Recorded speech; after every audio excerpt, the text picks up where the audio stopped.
Je vous remercie. Vous avez évoqué beaucoup d'impacts.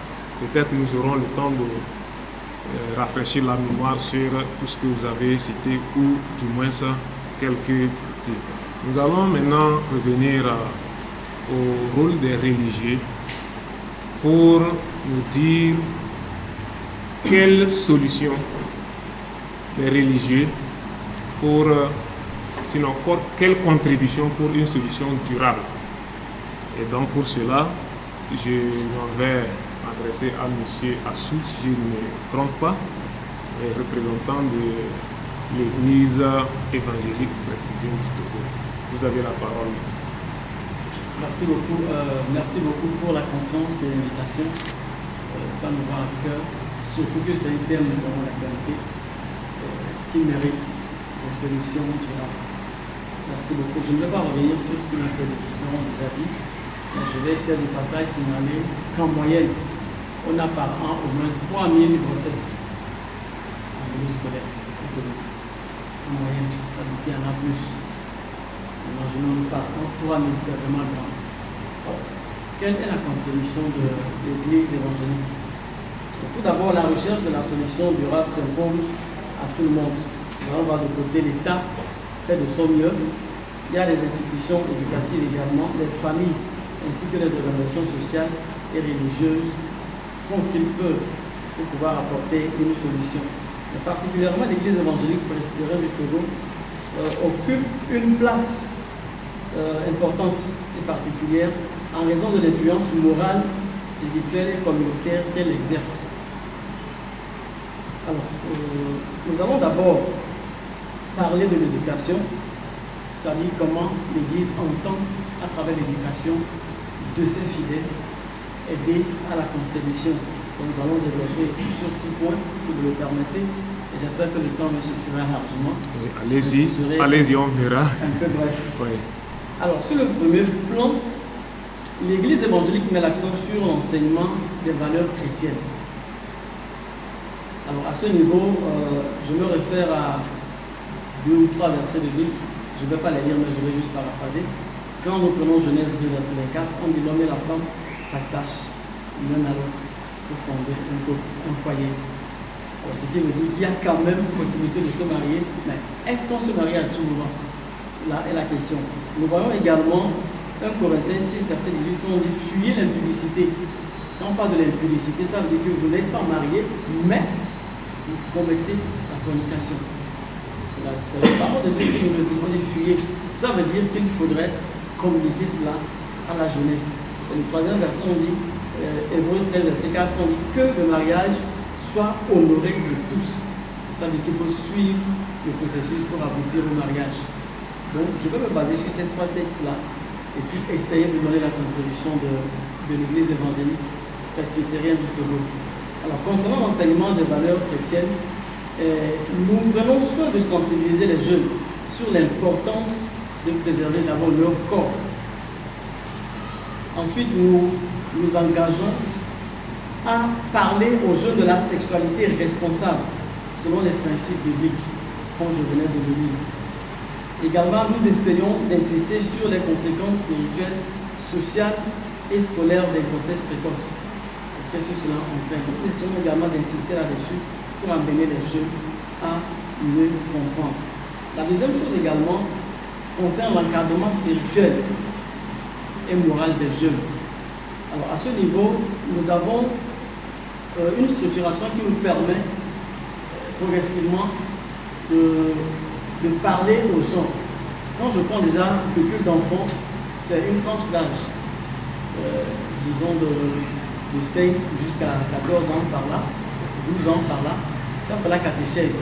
Donc, on essaie d'inculquer à ce niveau déjà aux enfants les bonnes manières, les bonnes mœurs, aussi sur le plan sexuel. Et maintenant, quand ils évoluent de 14 ans à 16 ans, 17 ans, il y a également une autre frange que nous appelons la catéchèse. Là, ils sont formés en vue d'être baptisés. Et là également, comme on sait qu'il y a déjà des adolescents, nous mettons l'accent sur la sexualité. Comment la vivre pour éviter beaucoup de problèmes à l'amour. Donc, nous mettons beaucoup l'accent là-dessus. Il y a également des groupes de jeunes où il y a des camps que nous organisons des enseignements bibliques, ça permet aussi à l'Église d'éduquer sa jeunesse et de mieux l'orienter par rapport à cette question. Troisièmement, il y a l'accompagnement des familles. Je crois que la plupart des problèmes sont liés aux familles, à l'éducation d'abord parentale. Et je crois que le proviseur l'avait soulevé, et le frère aussi l'avait soulevé en tout temps. Nous essayons vraiment de former les familles par rapport à l'encadrement des enfants, l'encadrement de la jeunesse. Et ça nous permet aussi de trouver une solution profonde à ce problème.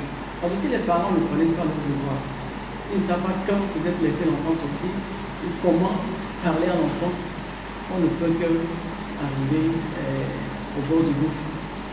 Si vous permettez, avant de continuer, quand vous parlez de formation des parents, c'est les parents qui appartiennent à votre église ou bien vous organisez des séances de sensibilisation qui incluent tout le monde?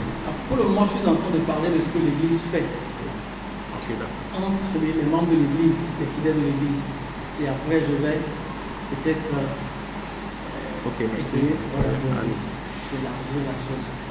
Alors, nous étions en train de parler de l'accompagnement des familles et organiser des séminaires. Et ça se fait souvent, des séminaires, pour parler aux parents, les former.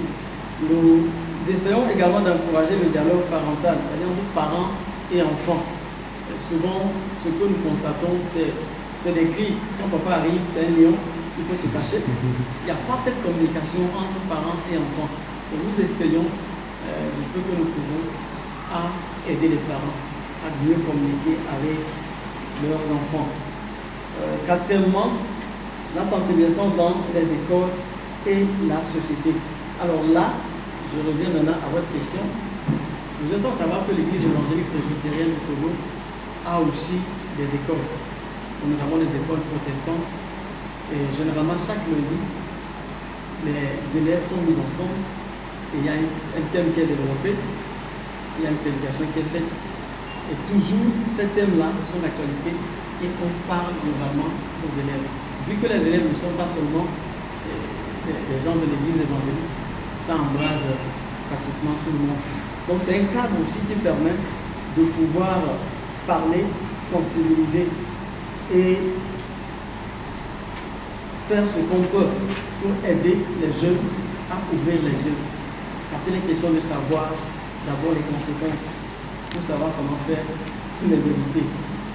Alors, il y a également cette possibilité-là que l'Église organise ou se fasse inviter à des rencontres qui ne touchent pas forcément l'Église, mais on peut être invité par une association pour pouvoir peut-être faire un enseignement. Je prends par exemple le service dans lequel je suis, c'est la division lutte contre la pauvreté. Et généralement, nous sommes sollicités par les CVD pour développer des thématiques. Et souvent, ces thématiques-là reviennent également concernant les grossesses en milieu scolaire. Au point 5, l'accompagnement et la réinsertion des filles concernées. C'est vrai, on peut sensibiliser, mais nous constatons qu'il y a toujours des grossesses. Maintenant, en tant qu'Église, qu'est-ce qu'il faut faire? Il faut accompagner ces filles. Parce que la première réaction, ce n'est pas de renvoyer l'enfant, mais on essaie de voir comment faire pour accompagner cette personne et éviter la stigmatisation. C'est très important. Nous offrons également un accompagnement spirituel et psychologique. Parce que la grossesse, c'est vrai, c'est physique, mais au-delà, il y a un impact psychologique. Donc il faut accompagner cet enfant-là. L'Église également se donne ce devoir de le faire. Il y a également un soutien qui permet à la personne de retourner à l'école. Parce que difficilement, ceux qui tombent grosses, et celles qui tombent grosses plutôt, il est difficile pour elles de retourner à l'école. Mais avec les sensibilisations et le soutien qu'apporte l'Église, elles arrivent à reprendre. Le dernier point concernera un plaidoyer qui sera plus global. L'Église évangélique a toujours et dénoncera toujours ce problème, ce fléau des grossesses précoces en milieu scolaire. C'est une gangrène. Et comme l'a déjà dit le frère, si on ne sait pas faire avec le temps, on n'aura plus des gens civilisés, si je peux le dire sans public. Parce que le monde va aller de mal en pire. Et c'est ce que nous voulons éviter. Maintenant, le plaidoyer, c'est par rapport aux abus sexuels dans les établissements scolaires. Je crois que l'État a déjà commencé quelque chose, mais ce qui est important et intéressant, le texte est là, mais il faut vraiment l'appliquer et faire un suivi réel pour avoir vraiment les résultats. Donc c'est un plaidoyer que nous sommes en train de faire, que l'État poursuive, continue et que ce soit vraiment sérieux. Ensuite également, les relations interresponsables avec les mineurs, entre les responsables et les mineurs. Vous voyez un enfant, une fille de 12 ans, avec un monsieur, le monsieur qui met déjà sa main autour de sa taille, soit disant que ce sont enseignants, c'est des choses qu'on voit. Alors, nous interpellons alors, en ce moment, les établissements, à être sévères là-dessus, à être sévères pour permettre de trouver une solution.